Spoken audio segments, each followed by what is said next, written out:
passed out all these rules written down that supposedly he and Robin and, their nanny follow, so that It's strange how life unfolds, not always with the grand declarations and confrontations we expect, but sometimes in soft silences, in quiet moves, in unspoken farewells.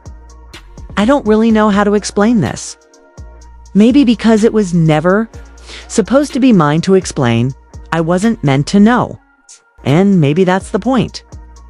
Janelle was moving, and no one told me, not Kody, not even her. But she didn't owe me that. I didn't tell Kody either. Why would I? Our lives, once entangled, in the chaos and beauty of plural marriage, no longer overlap. We orbit in separate spheres now. I didn't see a reason to involve him. It didn't feel like his business anymore. What I was doing with my life, my plans, my healing, my faith belonged to me. I've slowly come to accept that. There was a time I thought we'd all find our way back to some form of unity, that maybe distance and time would soften the jagged edges. But now I see things more clearly. I still look at Meri as a friend. Not in that intense sister-wife bond we once clung to so desperately, but as someone I walked beside through fire. I believe, maybe naively, that we might circle back around to that place of friendship one day. There's mutual understanding in pain, even if love doesn't always survive. And Christine, well, when I hear about her falling in love again, finding joy, laughter, a wedding, a second chance, I think, good on her, truly. No sarcasm, no bitterness. Just good on Christine. She clawed her way through the suffocating expectations of this family, through heartbreak, through disillusionment, and she came out glowing. But Janelle, that's a different ache, a different loss.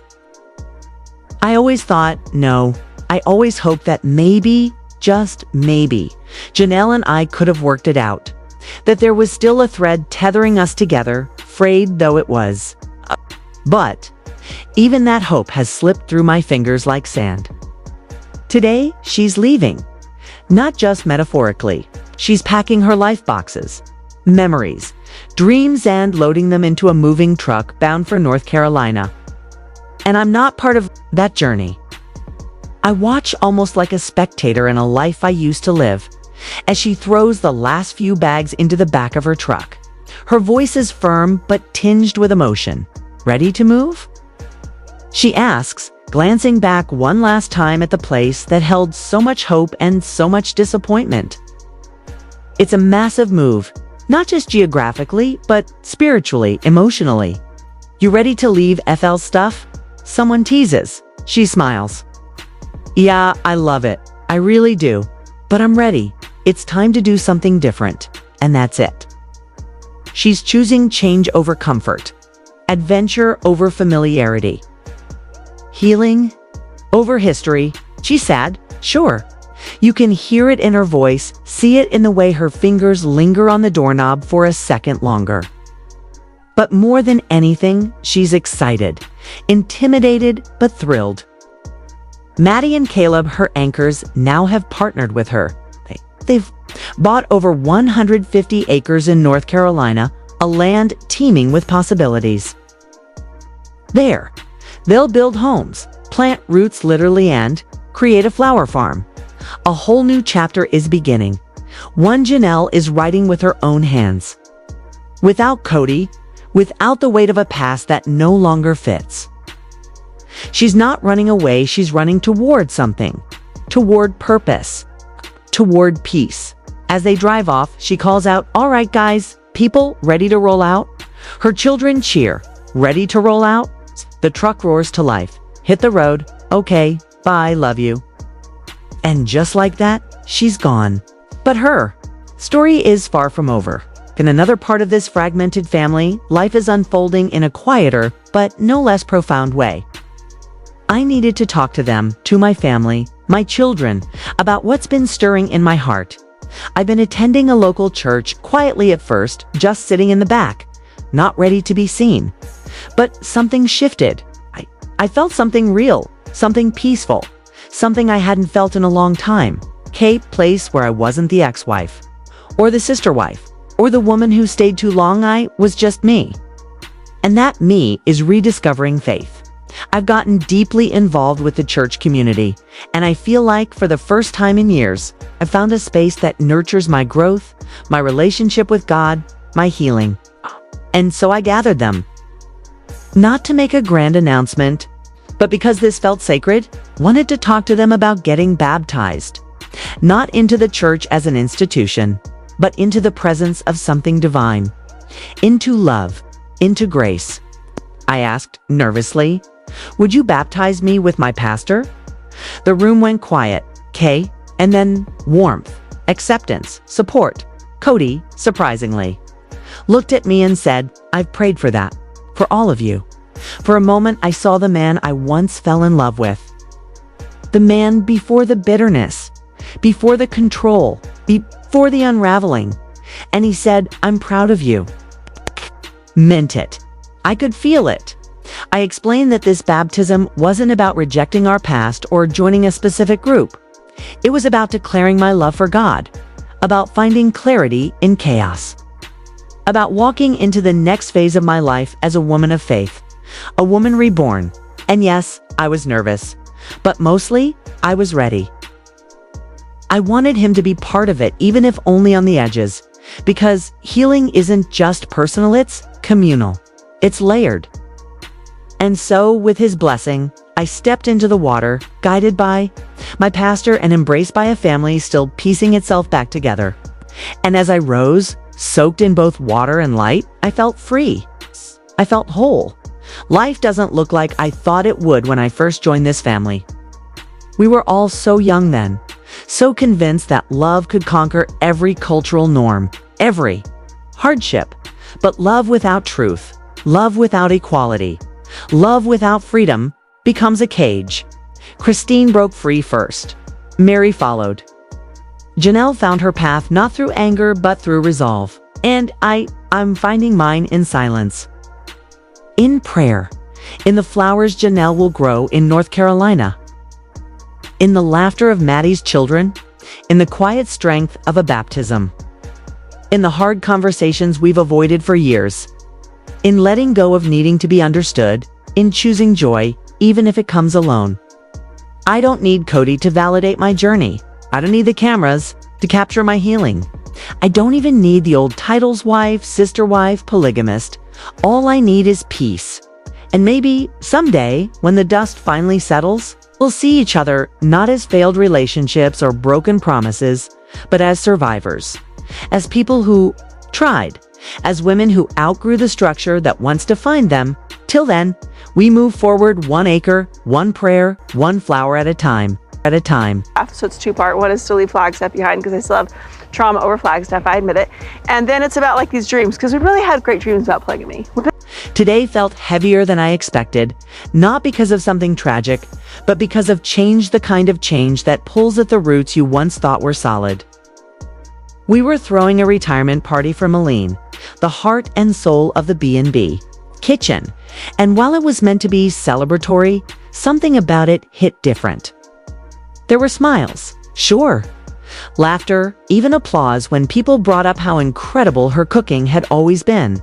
But behind every thank you and we'll miss you was the looming silence of what comes next.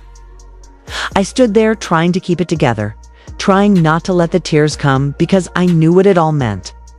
I looked at her, looked her in the eyes, and said, "I truly just want you to know how much I appreciate you and love you on. I know Mom did too." My voice cracked a little and I tried to smile through it, because crying felt like opening a floodgate I wouldn't be able to close.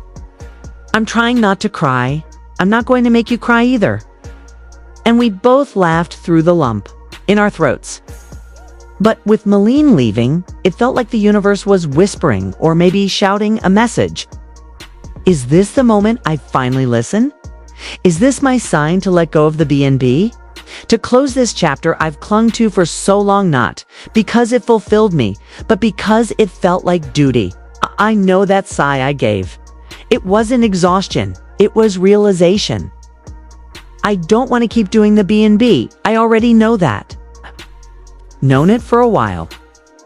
And the truth is, the B&B was never my dream. Never. It was my mom's. It made sense to keep it.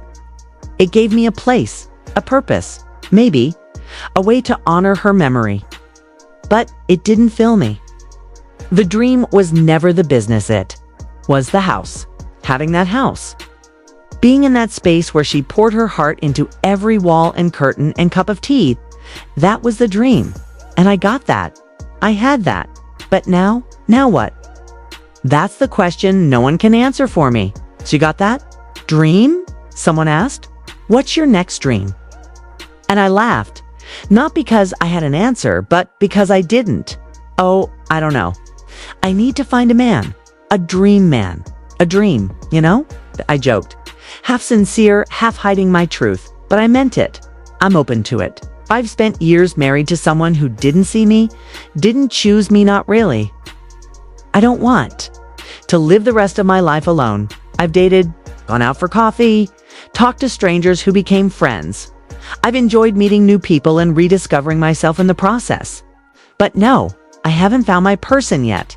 And that's okay. Not in a rush, but I am intentional. I believe in love. I believe someone is out there who sees me, the whole me, and won't flinch. Until then, I keep showing up for myself. And then there's Janelle. Her journey is entirely different, yet so inspiring. She's moving to North Carolina, packing up years of memories, mistakes, and resilience, and heading off to start over. But it's not just about geography, it's about purpose. Skis. Got this plan, land over 150 acres. She's going to build a house, not a temporary space, not a transition, a real home. Permanent. This is it, she said. There's no plan B. She's mapped it all out, every square foot, every flower bed, every window to catch the sunrise. This has to work, she whispered once, more to herself than anyone. This is the first time in my life I've just stepped off and hoped the next step was there. And something about that stayed with me. This woman who's lived decades serving others, finally choosing herself and not apologizing for it. She's not just moving to a new home. She's walking into a new version of herself. Braver, freer, unapologetic. Watching her do that makes me wonder, what would it feel like to leap like that? To not look back. Later, after a long drive and an even longer silence, we all went out to dinner. The kind of dinner where you don't talk about logistics or pain. You just exist together. Laugh, eat, breathe. But then Christine and David wanted to go to a bar. Not a wild party scene, just a bar. Something fun, different. I've always said I'll have a glass of wine now and then at dinner. My speed. But David looked at me and grinned. Nope, we're going to do shots. Or 5. And I laughed, genuinely caught off guard. I've never done a shot in my life, I admitted, eyes wide, heart racing. Come on, Christine nudged. You've done shots before. No, seriously, I said. Never. I was nervous, but also kind of excited. Like, why not? Why not do something a little out of character? Why not try something new? Raised the glass, the shot in my hand glinting under the bar lights, and felt something crack open inside me. It wasn't about the drink. It was about reclaiming the pieces of me that had been buried under responsibility and obligation and disappointment. That moment, ridiculous as it was, became symbolic, me choosing joy. Me saying yes to the unknown. And behind the laughter and shot glasses was something tender, Christine. Her joy. Her new life. David with his steady presence. It's not about perfection, it's about choosing what brings peace. Watching her step into happiness without apology gives the rest of us permission to do the same. She fought hard for this life, and she deserves every smile. As I look around now at what this family was and what it's becoming, I feel both sadness and pride. We didn't break apart because we failed, we evolved. We outgrew a structure that no longer served our spirits. We found courage to leave, even when it was terrifying.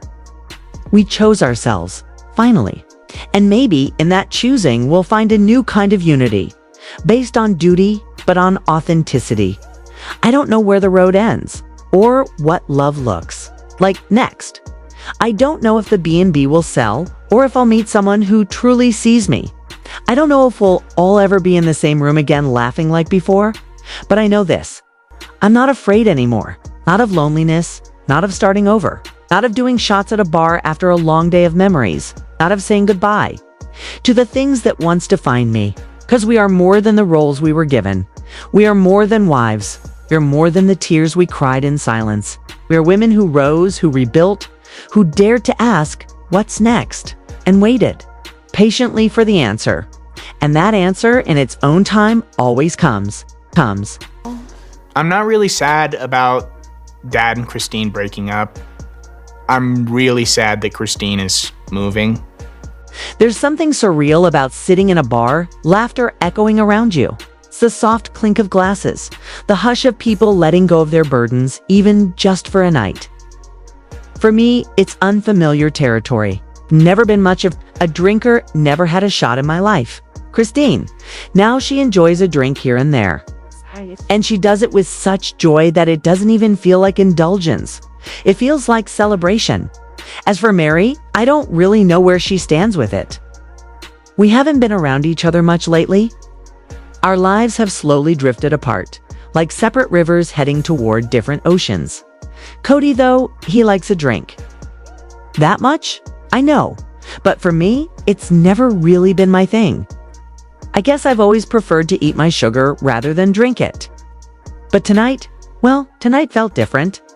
There was something to celebrate. Something real. We need shots. 4 shots. Christine laughed, her eyes twinkling with excitement.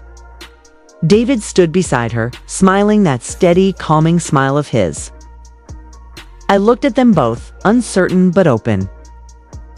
What do you recommend for just a good, shot? I asked, already blushing. Christine grinned. What do you celebrate? A purchase of property, a new home, a new life. That line stuck with me. A new life. That's what this was. Not just a plot of land, not just a structure, a beginning, a reset. It's a place where I could build something all my own. Anything you want, she said.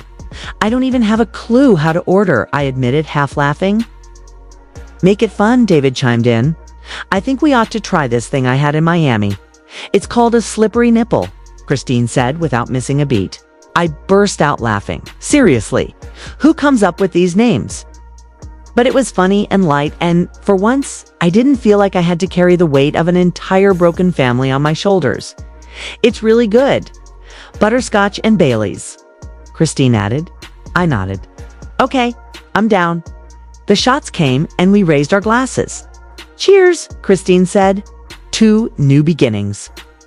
To your house, David added. To your land, Christine echoed. To my house, I repeated. To Moab, David winked. Cheers, baby. 1, 2, 3. We took the shot, and you know what? Wasn't bad. That's good, huh? Christine said. Woo! That's not bad. That's smooth. And it was. I wasn't expecting to like it, but I did. It has good flavor. Finishing like a scotch, David added. Okay, that's all I better have. That was yummy. Holy wow, I feel it in my legs. I laughed. I could barely believe what I was saying. But I meant it. I saw my legs. I felt my legs. And I felt something else. To relief, joy, connection. Not to the drink, but to the moment. To the people I was with. I'd rather eat my sugar than drink it, I said again, trying to remind myself of the rules I once clung to so tightly. But in that moment, the rules felt less like faith and more like chains. I've never been particularly religious about alcohol. I've always said it's not for me, but it's not like I thought it made someone less moral. A sip of whiskey later, though, had me wincing. Oh, dude, that's gasoline. We all laughed again. It cracked me up. The way something so strong could sneak up on you. Do you drink this?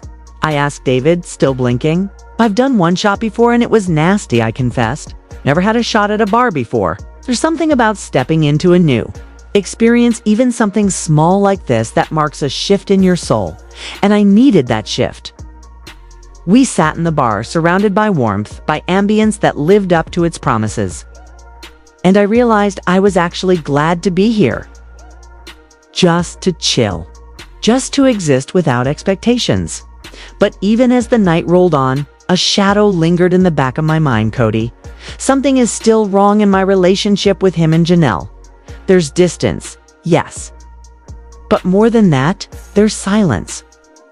There's something that was once shared, now withheld.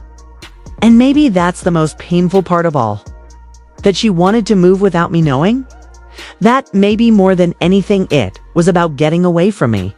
From the weight of everything we were, the experience we had, the hurt we caused, the dreams we buried.